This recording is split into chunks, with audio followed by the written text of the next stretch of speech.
તો આપણે અભ્યાસ કરીએ છીએ ધોરણ 11 વિષય બાયોલોજી ચેપ્ટર નંબર 4 પ્રાણી સૃષ્ટિ બરાબર.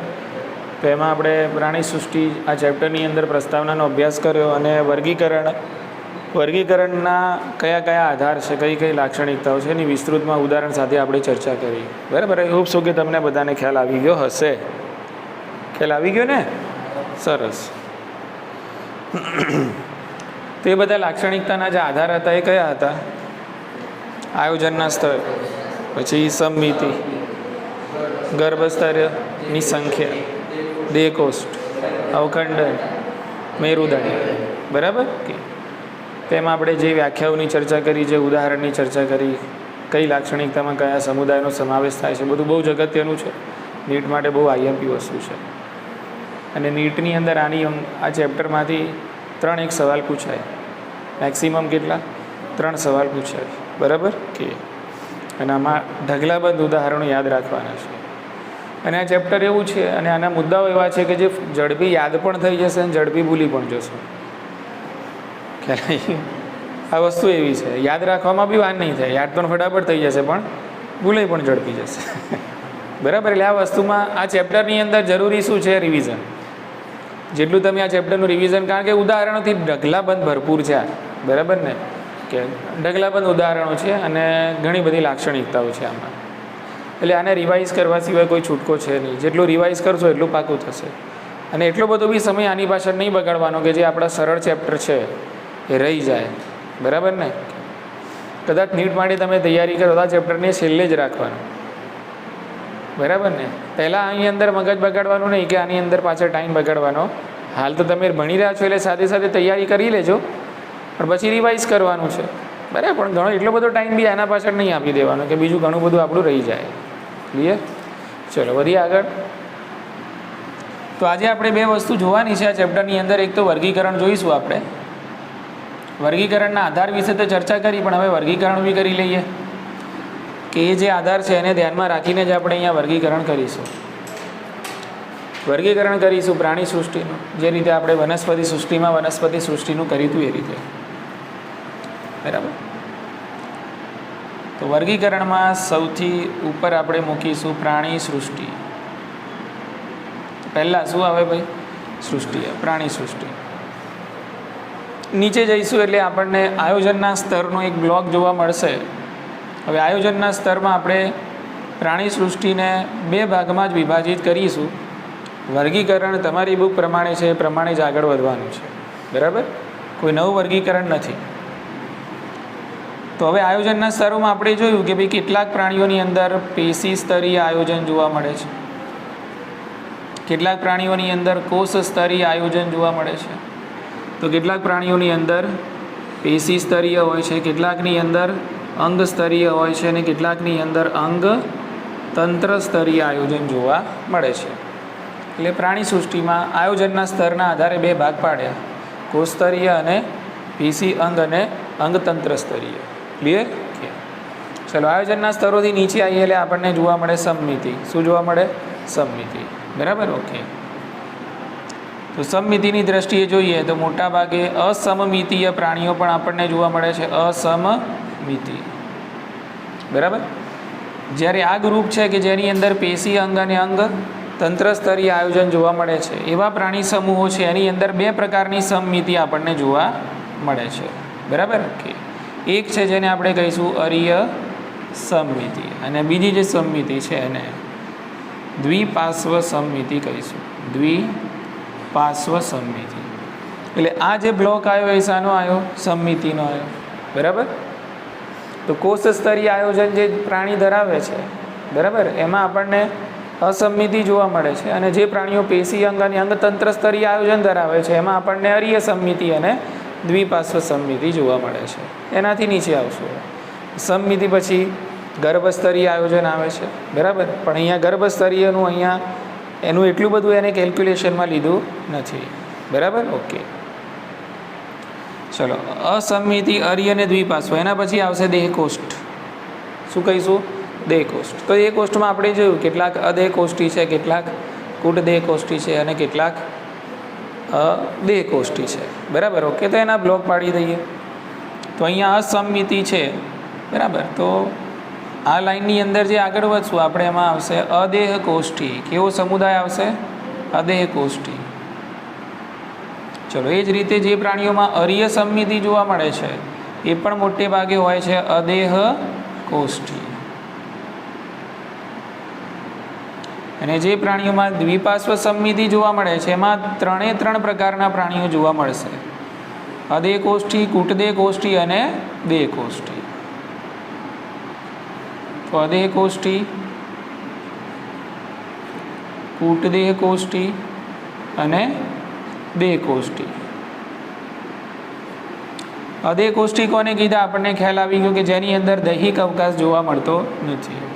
કૂટદેહ કોષ્ઠી અને કીધા કે જેની અંદર દૈહિક અવકાશ મધ્ય ગર્ભ સ્તરમાં હોય છે પણ નાના નાના ટુકડાઓ સ્વરૂપે છૂટો છવાયો જોવા મળે છે. અને દેહ કોષ્ઠ એટલે કે આપણને સંપૂર્ણ સુવિકસિત દૈહિક અવકાશ જોવા મળે છે. ક્લિયર? ઓકે, 2 મિનિટ શાંતિ રાખી લો.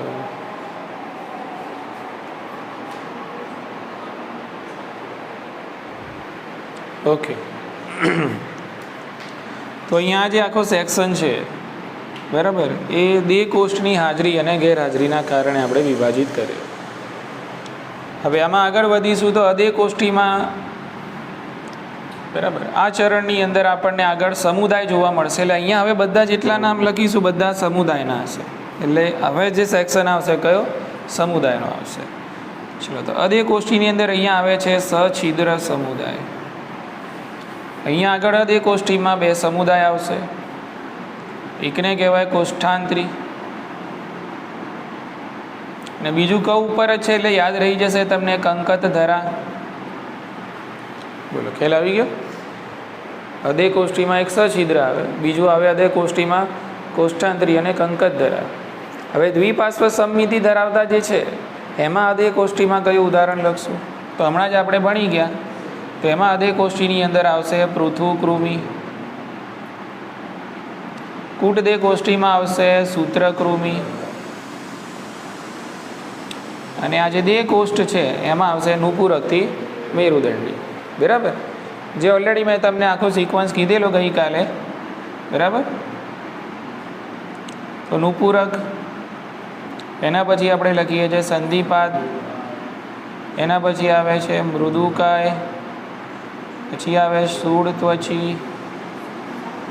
સામી મેરુદંડી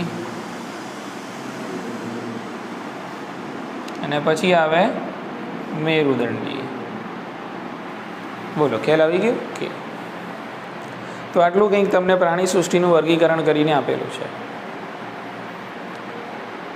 આ જે ભાગ છે મતલબ આ જે ચરણ છે એમાં અંગ સ્તરીય આયોજનને ધ્યાનમાં રાખ, એટલે કે સ્તરીય આયોજનને ધ્યાનમાં રાખ્યું છે.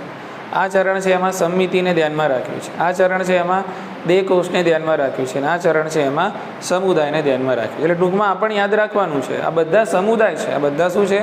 સમુદાયના નામ છે. હજુ આનાથી આપણે આગળ વર્ગીકરણમાં થોડાક વધીશું. બરાબર, અને વર્ગીકરણને પૂર્ણ કરીએ. આ અપૂર્ણ વર્ગીકરણ છે, આપણે પૂર્ણ કરી લઈએ.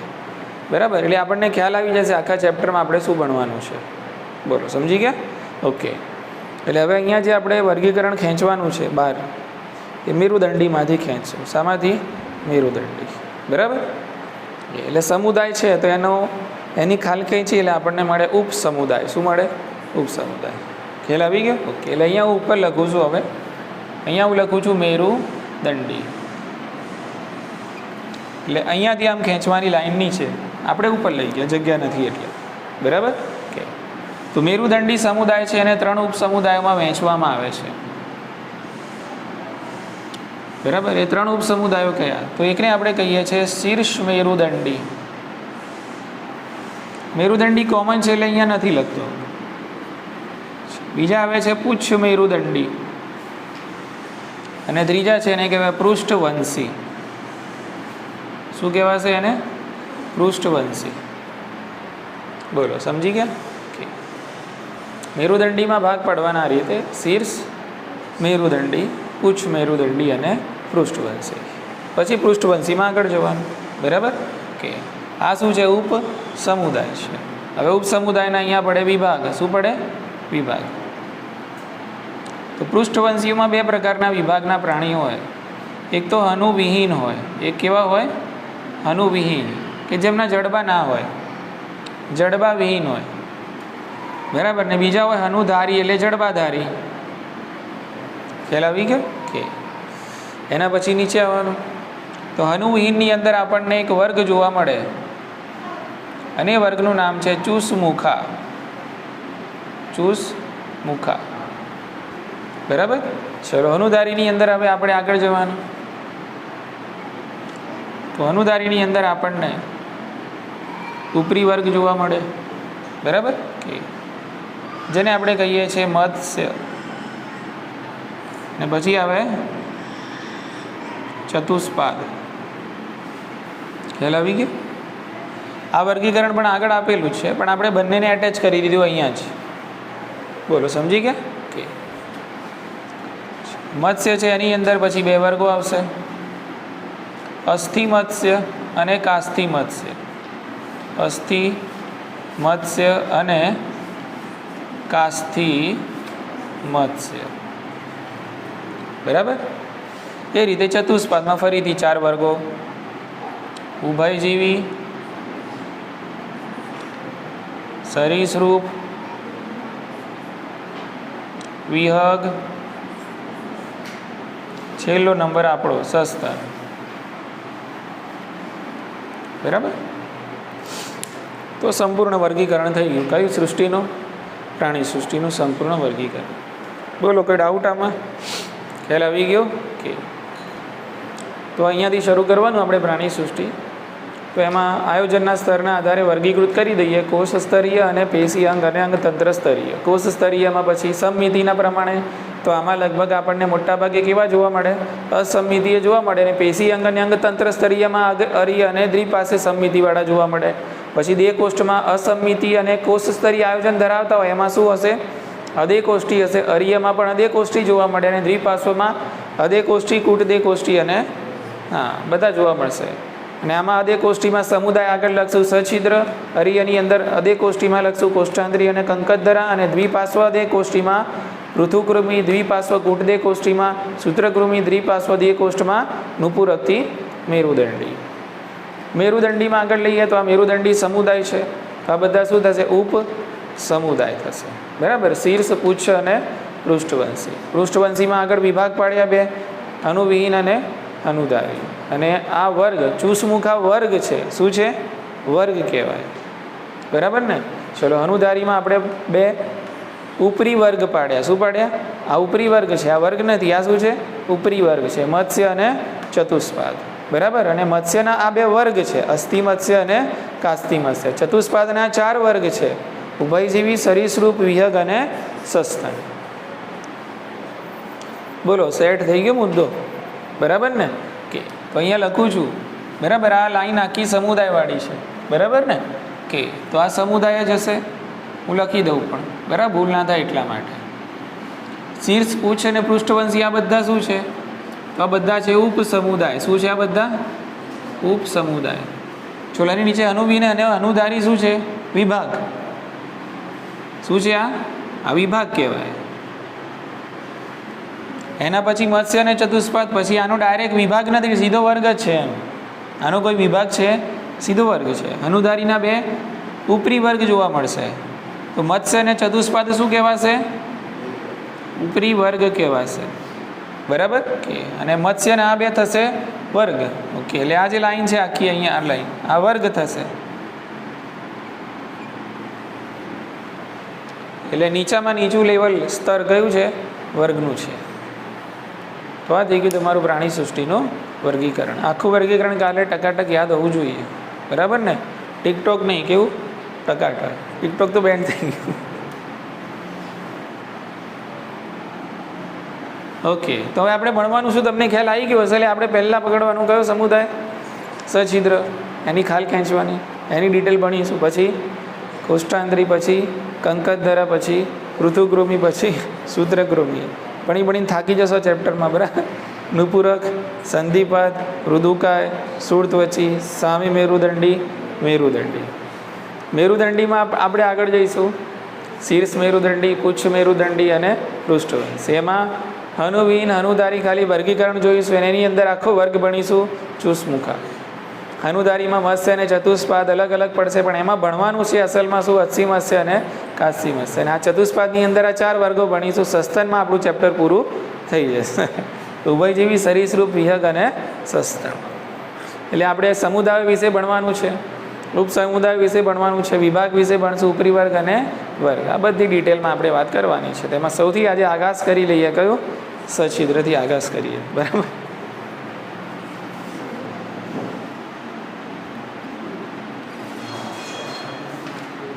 તો સછિદ્ર સમુદાયની આપણે લાક્ષણિકતાઓની વાત કરીએ. બુકની અંદર તમને ફકરામાં બધું આપેલું છે, પણ તમારે યાદ મુદ્દા વાઇઝ રાખવાનું છે. બરાબર. હું તમને ખાલી અહીં હિન્ટ આપીશ. બરાબર. મગજ તમારે દોડાવવાનું છે. ક્લિયર ને? ઓકે. તો સમુદાય છે, સછિદ્ર સમુદાય છે. અંગ્રેજીમાં આને પોરીફેરા તરીકે ઓળખવામાં આવે છે. પોર્સ. પોર્સ એટલે છિદ્ર. એટલે મારી સપાટી પર આમ છિદ્રો હોય તો હું સછિદ્ર થઈ ગયો. કેવો થઈ ગયો? સછિદ્ર.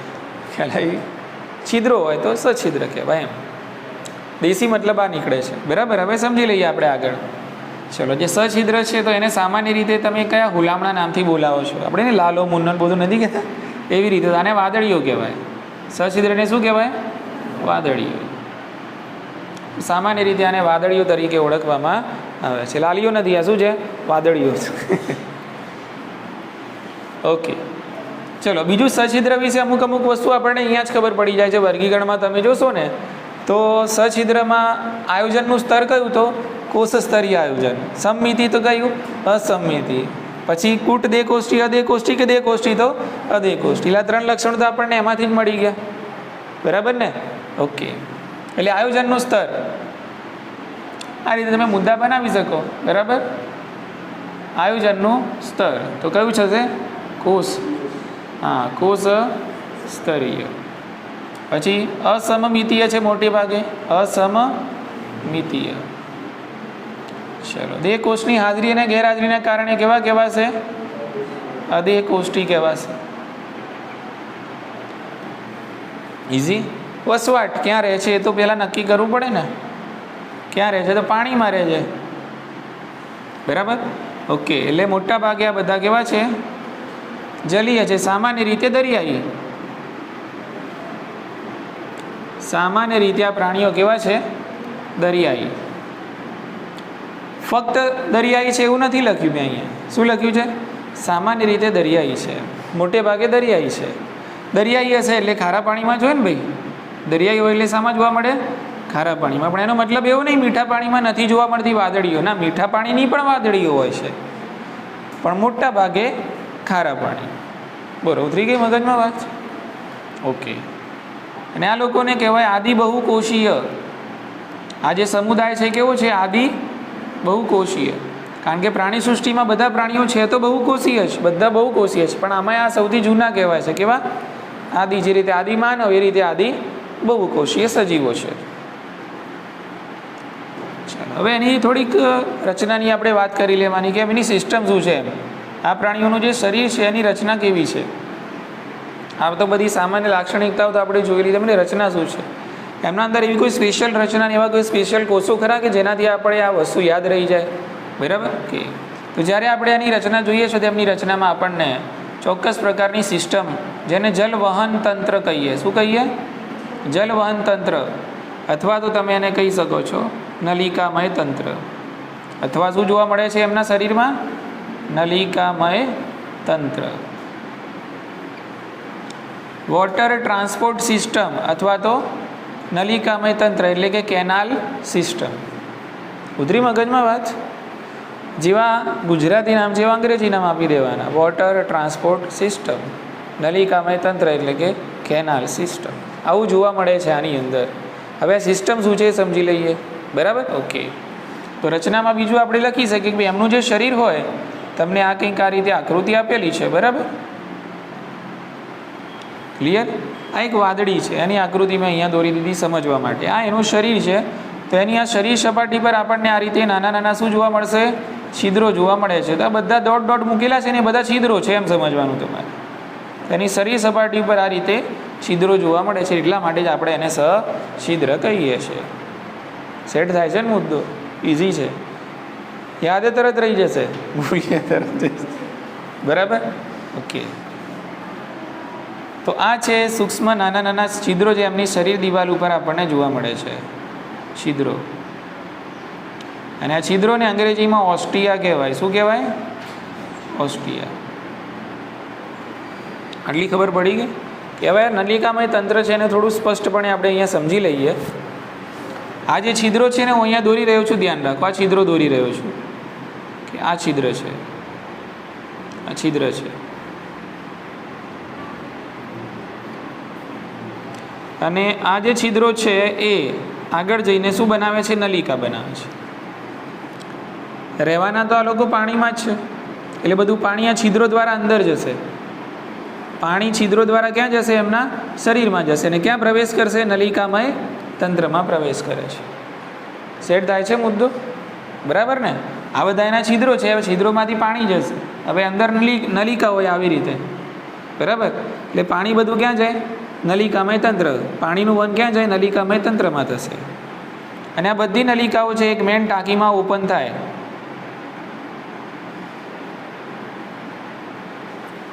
બરાબર, આ એક મુખ્ય છિદ્રિષ્ઠ ગુહા બની. આને શું કહેવાય? છિદ્રિષ્ઠ ગુહા. બરાબર, અથવા તો તમે એને કહી શકો મધ્યસ્થ ગુહા. છિદ્રિષ્ઠ ગુહા અથવા તો મધ્યસ્થ ગુહા. એટલે જલ, પાણી છે એને વહન થવાનું મેં તમને માર્ગ બતાવ્યો કે ભાઈ આ વાદળીઓ જે છે એમના શરીરની અંદર પાણીના વહન માટેનું એક તંત્ર છે, જેને જલવહન તંત્ર અથવા તો નલિકામય તંત્ર પણ કહેવાય છે. બરાબર, કે ભાઈ પાણીનું વહન છે એ નલિકામય તંત્ર દ્વારા પછી બધું ક્યાં જશે? મેન ટાંકીમાં. બરાબર, અને મેન ટાંકીનું નામ શું? છિદ્રિષ્ઠ ગુહા. બરાબર, અથવા તો મધ્યસ્થ ગુહા. ક્લિયર? અને જે બધું વેસ્ટ હશે અથવા તો વધારાનું પાણી અને નકામા પદાર્થો હશે એ અહીંયાથી બહાર નીકળશે. આને આશ્યક કહેવાય. આશ્યક. શું કહેવાય આને? આશ્યક. અંગ્રેજીમાં ઓસ્ક્યુલમ. અંગ્રેજીમાં શું કહેવાય? ઓસ્ક્યુલમ તરીકે આને ઓળખવામાં આવે છે. એટલે અંગ્રેજી નામ પણ સાથે સાથે યાદ રાખજો. અહીંયા લખતો નથી, બોલી જઉં છું. બરાબર, કે આને કહેવાય સ્પોન્જોસીલ. છિદ્રિષ્ઠ ગુહાને શું કહેવાય? સ્પોન્જોસીલ. બરાબર, આશ્યકને શું કહેવાય? ઓસ્ક્યુલમ. બોલો, ખ્યાલ આવી ગયો? કે એ જ રીતે આ છિદ્રો છે એને શું કહેવાય? ઓસ્ટિયા. ક્લિયર? કે એટલે આશ્યક દ્વારા પાણી પ્રવેશ કરે છે? ના, આશ્યક દ્વારા તો શું થાય? નિકાલ પામે. એટલે વસ્તુ આ યાદ રાખવાની આમાં. પાણી ક્યાં કઈ રીતે પ્રવેશે? નલિકામય તંત્ર. આ છિદ્રો છે, છિદ્રો દ્વારા પ્રવેશ કરે, પછી નલિકાઓમાં જાય, પછી ક્યાં જાય? મેન છિદ્રિષ્ઠ ગુહામાં જાય બધું. અને પછી નિકાલ કરવો એના માટે શું હોય? આશ્યક હોય. ઇઝી? કે એટલે આ રીતે આખી સિસ્ટમ એની અંદર જોવા મળે છે. તો આને આપણે કહીએ જલવહન તંત્ર અથવા તો નલિકામય તંત્ર. ચલો, આ રચનાની અંદર એક મુદ્દો યાદ રાખવાનો, કોલર કોષો. અને આ કોલર કોષોને અંગ્રેજીમાં કોઇનોસાઇટ કહેવાય. કોએનોસાઇટ. સાઇટ એટલે કોષ. સાઇટ્સ લખું તો કોષો થઈ જાય. બરાબર, કોલર કોષો. તો બીજું એને કહેવાશે કોએનોસાઇટ્સ. એટલે કોલર કોષો લાક્ષણિકતાઓ થઈ ગઈ. એટલે કોલર કોષ નામ પડે એટલે સીધું યાદ આવવું જોઈએ સછિદ્ર સમુદાય. શું યાદ આવે? આવું. એટલે આવા બધા કીવર્ડ્સ પૂછાય છે આમાં. કોલર કોષો, જલવહન તંત્ર, નલિકામય તંત્ર, ઓસ્ટિયા, આશ્યક. એટલે આવું બધું નામ પડે એટલે આપણને સીધો કયો સમુદાય યાદ આવવો જોઈએ? સછિદ્ર સમુદાય યાદ આવવો જોઈએ. ઉતરી મગજમાં વાત? બસ આવા પંચ આમાં ખાલી યાદ રાખવાના છે બધામાં. ખ્યાલ આવી ને? આગળ તમે જશો એટલે તમને જોવા મળશે જ્યોત કોષ. શું આવશે? જ્યોત કોષો. બરાબર, જોઈશું આગળ આવશે. બોલો, આટલું ખબર પડી ગઈ? કે હવે આ જે કોલર કોષો છે એ શું કરે છે ને ક્યાં આવેલા હોય છે? તો આ કોલર કોષો તમને જે નલિકાઓ દેખાય છે ને, નલિકાઓ. બરાબર, તો આ નલિકાઓનું જે નલિકામય તંત્રમાં જે નલિકાઓ દેખાય છે એ નલિકાઓનું અસ્તર કોલર કોષોનું બનેલું હોય છે. એટલે અહીંયા જે હું દોરી રહ્યો છું, બરાબર, ઓકે, જો આ નલિકાઓનું આ જે અસ્તર છે એ જ રીતે આ છિદ્રિષ્ઠ ગુહાનું જે અસ્તર છે તો અહીંયા આવેલા હોય કયા કોષો? કોલર કોષો. ઉતરી મગજમાં વાત? તો કોલર કોષો ક્યાં આવેલા છે? તો કોલર કોષો છે એ શું બનાવે છે? તો એ નલિકાઓ વત્તા કઈ ગુહા? હા, છિદ્રિષ્ટ ગુહાના અસ્તરમાં તમને કોલર કોષો જોવા મળે છે. ક્લિયર? ચાલો, હવે આખી આ જે સિસ્ટમ છે જલવહન તંત્ર, એનું કાર્ય શું છે? નામ તો આપણે આપેલું છે જલવહન તંત્ર અથવા નલિકામય તંત્ર, એટલે પાણીનું તો વહન કરશે, એ તો કોમન વસ્તુ છે જ, આપણને ખબર પડી જાય. એની સાથે સાથે બીજા કયા કાર્યો સાથે આ તંત્ર સંકળાયેલું છે? તો એની સાથે સાથે ખોરાકનું એકત્રીકરણ પણ થાય છે. શું થાય છે અહીંયા? ખોરાકનું એકત્રીકરણ પણ થાય છે. આ તંત્ર વાત વિનિમય માટે પણ જવાબદાર છે. વાત વિનિમય. ને આ તંત્ર ઉત્સર્ગ પદાર્થોના નિકાલ માટે પણ જવાબદાર છે. ઉત્સર્ગ પદાર્થોના નિકાલ, એટલે આટલું એના કાર્યમાં આપણે એડ કરવાનું. એમ એ નામ જલવહન તંત્ર છે એટલે ફક્ત પાણીનું જ વહન કરે છે એની સાથે જ સંકળાયેલું છે ના? છે નામ જલવહન તંત્ર, પણ સાથે સાથે ખોરાકનું એકત્રીકરણ પણ કરે છે, વાત વિનિમય પણ કરે છે, એટલે વાયુઓની આપલે માટે પણ જવાબદાર છે, અને ઉત્સર્ગ પદાર્થોના નિકાલ માટે પણ જવાબદાર છે. ઇઝી? ઓકે. એના પછી વાત કરવાની અંતઃકંકાલની. અંતઃકંકાલ તો વાદળીઓની તમે શરીર સપાટી જુઓ, તેમનું શરીર છે અંતઃકંકાલ દ્વારા આધાર પામેલું, એટલે અંતઃકંકાલ ધરાવે. શું ધરાવે? અંતઃકંકાલ ધરાવે. પછી લખવાનું કે અંતઃકંકાલ શાનું બનેલું હોય છે? તો અંતઃકંકાલ છે એ દ્રઢાઓનું બનેલું હોય છે અને સ્પોન્જિનના રેસાઓ હોય છે. શું હોય છે? સ્પોન્જિનના રેસાઓ. એટલે વાદળીઓની જે શરીર સપાટી છે એ દ્રઢાઓ અને સ્પોન્જીના રેસાઓથી આધાર પામેલ અંતઃકંકાલથી આવૃત હોય છે. બાહ્ય કંકાલ હોય છે ના? શું હોય છે? અંતઃકંકાલ હોય છે. બોલો, સમજી ગયા ને? ઓકે. અંતઃકંકાલ શાનું બનેલું છે? તો દ્રઢાઓ અને સ્પોન્જીના રેસાઓનું બનેલું છે. ક્લિયર? ઓકે. ચલો, એના પછી પાચનની વાત કરવાની કે ભાઈ આ વાદળીઓમાં પાચન કેવું હોય છે? તો પાચન અંતઃકોષીય હોય છે. પાચન કેવું છે? હા, અંતઃકોષીય. હવે અંતઃકોષીય અને બહિર્કોષીય પાચન એટલે શું? તો એનો તફાવત અહીંયા સમજાવી દઉં. બરાબર? સમજી લો કે આપણા શરીરની વાત કરીએ તો આપણું આ પાચન તંત્ર છે. ખોરાક આપણા પાચન તંત્રમાં પાચન માર્ગમાં વહન પામે છે, પણ ખોરાકનું પાચન આ પાચન માર્ગમાં જ થઈ જાય છે. કોષો અહીંયા છે, બરાબર, પણ આ કોષોમાં પાચન થઈને પછી જશે. બરાબર ને? આપણા શરીરમાં શું સિસ્ટમ છે? પાચન થશે ખરું, પણ પાચન ક્યાં થવાનું? બાહ્ય કોષીયતાએ. કોષમાં જઈને પાચન નથી થતું. પાચન તો આ તમારો અન્ન માર્ગ છે ને, આખો આંતરડા ને જઠર ને બધું છે, એમાં જ પાચન થઈ જાય છે. પાચન થઈને પછી કોષોમાં શોષણ થાય છે. બોલો, ઉતરે છે મગજમાં વાત? ખ્યાલ આવી ગયો ને? એટલે આપણા શરીરમાં પાચન ક્યાં થાય? કોષની બહાર, એટલે બાહ્ય કોષીય કહેવાય. પણ અહીંયા કેવું થાય છે? કોષની અંદર થાય છે, એટલે શું કહેવાય? અંતઃકોષીય. બોલો, ખ્યાલ આવી ગયો? ઓકે. એના પછી વાત કરીએ લિંગ ભેદની. લિંગ ભેદ. તો લિંગ ભેદ જોવા મળતો નથી. અળસિયાના જેવું છે, એટલે કે નર વાદળી અને માદા વાદળી એવું કશું હોય નહીં. બરાબર? લિંગ ભેદ જોવા મળતો નથી. એનો મતલબ એમ કે એક જ પ્રાણી શરીરમાં તમને અંડકોષ અને શુક્રકોષ જોવા મળે છે. એટલે અંડકોષ એક જ અને શુક્રકોષ પણ એક જ છે એવું નહીં, પણ બધું એક જ પ્રાણીમાં જોવા મળે છે. બોલો, ઉતરી ગઈ મગજમાં વાત? ઓકે. લિંગ ભેદ એક જ છે, એટલે પ્રાણી શરીર નર અને માદામાં નહીં વહેંચાયેલું હોય. એનો મતલબ એમ કે એક જ પ્રાણી શરીરની અંદર આપણને શું જોવા મળશે? શુક્રકોષો વત્તા અંડકોષો જોવા મળે છે. બરાબર? ઓકે. ચલો, એના પછી પ્રજનનની વાત કરી લઈએ. તો મુદ્દો અહીંયા લખી દઉં છું. પ્રજનન. તો પ્રજનન આમાં સામાન્ય રીતે બે પ્રકારે જોવા મળે છે: લિંગી અને અલિંગી પ્રજનન. લિંગી પ્રજનન અને અલિંગી પ્રજનન. લિંગી પ્રજનન શાના દ્વારા થાય છે? તો લિંગી પ્રજનન જન્યુઓના જોડાણ દ્વારા થાય છે. અને લિંગી પ્રજનનની ખાસિયત જ છે કે નર જન્યુ અને માદા જન્યુ જોડાય. બરાબર? તો જે આ કિસ્સો બનતો હોય, નર અને માદા જન્યુ ભેગા થતા હોય, તો એવા પ્રજનનને કહેવાય લિંગી પ્રજનન. એટલે લિંગી પ્રજનન શાના દ્વારા થશે? જન્યુઓના જોડાણ દ્વારા થાય. ને અલિંગી પ્રજનન છે, અલિંગી પ્રજનનની એક પદ્ધતિ છે જેને કહેવાય અવખંડન. શું કહેવાય? અવખંડન. એટલે અલિંગી પ્રજનન શાના દ્વારા થશે? અવખંડન દ્વારા થાય છે. બોલો, ખ્યાલ આવી ગયો કે અવખંડન એટલે શું? ઓલરેડી મેં તમને એક અમુક પહેલા ચેપ્ટરની અંદર કીધેલું તો છે. સમજી લો કે આ સજીવ છે. હવે આ સજીવ છે એના ટુકડા થઈ ગયા, આ રીતે ખંડિત થઈ ગયું. શું થઈ ગયું? ખંડિત. હવે આ જે ટુકડો છે એનો બીજો શરીરનો બાકીનો ભાગ બનાવી દેશે આ રીતે. આ ટુકડો હવે છે તો આ ટુકડો એનો એક ઉપરનો ભાગ બનાવશે અને કયો ભાગ? નીચેનો. આ નીચેનો ટુકડો છે હવે એક બાકીનો ભાગ બનાવશે. બરાબર. આને અવખંડન કહેવાય. શું કહેવાય? અવખંડન. એટલે સજીવનું શરીર છે નાના નાના ખંડોમાં વિભાજિત થઈ જાય અને બધા ખંડો પછી શરીરના બાકીના ભાગો છે એનું પુનઃ સર્જન કરે છે.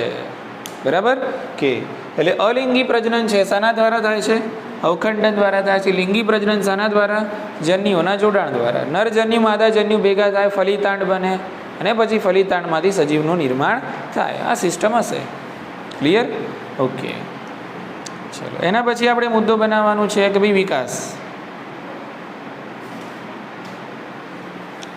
બરાબર કે પ્રાણી જે જન્મ લે છે એનો વિકાસ કઈ રીતે થયેલો હોય છે? પ્રત્યક્ષ કે પરોક્ષ હોય છે? તો અહીંયા વિકાસ છે પરોક્ષ છે. વિકાસ કેવો છે? પરોક્ષ. એનો મતલબ એમ કે જે પ્રાણી શરીર જન્મતું હશે એ કયા સ્વરૂપનું હશે? ડિંબ. એટલે આની અંદર આપણને ડિંબી અવસ્થા જોવા મળે છે. એટલે પ્રાણી જે જન્મ લે છે એ સીધું પુખ્ત પ્રાણી જેવું લાગતું નથી. પહેલાં ડિંબી અવસ્થા જોવા મળે ને એની અંદર રૂપાંતરણો થઈને પછી પુખ્ત પ્રાણી બને. જે રીતે દેડકામાં આપણે જોયું ને, પહેલાં શરૂઆતમાં ટેડપોલ હોય, બરાબર ને, ઝાલરો જોવા મળે, પછી અગ્ર ઉપાંગ આવે, પછી પશ્વ ઉપાંગ આવે, 4 પગવાળો બને, પછી પુખ્ત દેડકાની અંદર પરિણમે. એટલે દેડકું જેવું જન્મે એવું જ પુખ્ત દેડકા જેવું લાગે છે ના? તો એ કેવો વિકાસ થયો? પરોક્ષ. વિકાસ સીધો છે નહીં. વિકાસ કેવો છે? પરોક્ષ છે, પ્રત્યક્ષ નથી. તો અહીંયા પણ આપણને ડિંબી અવસ્થા વાદળીઓમાં જોવા મળે છે. બરાબર કે તો વાદળીઓમાં કેટલા પ્રકારના સામાન્ય રીતે ડિંબ જોવા મળે છે? તો 2 પ્રકારના ડિંબ જોવા મળે છે. એમ્ફીબ્લાસ્ટુલા. એક ડિંબનું નામ શું છે? એમ્ફીબ્લાસ્ટુલા. એમ્ફીબ્લાસ્ટુલા. બરાબર, ઓકે. અને બીજું છે પેરેન્કાઇમ્યુલા.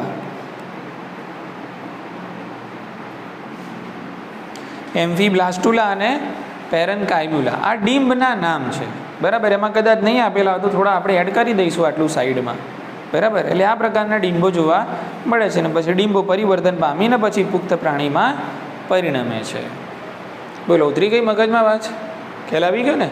એમ્ફીબ્લાસ્ટુલા અને પેરેન્કાઇમ્યુલા. પેરેન્કાઇમ્યુલા. બરાબર કે ચલો હવે છેલ્લી ચર્ચા જે રહી ગઈ એ થઈ ગઈ ઉદાહરણની.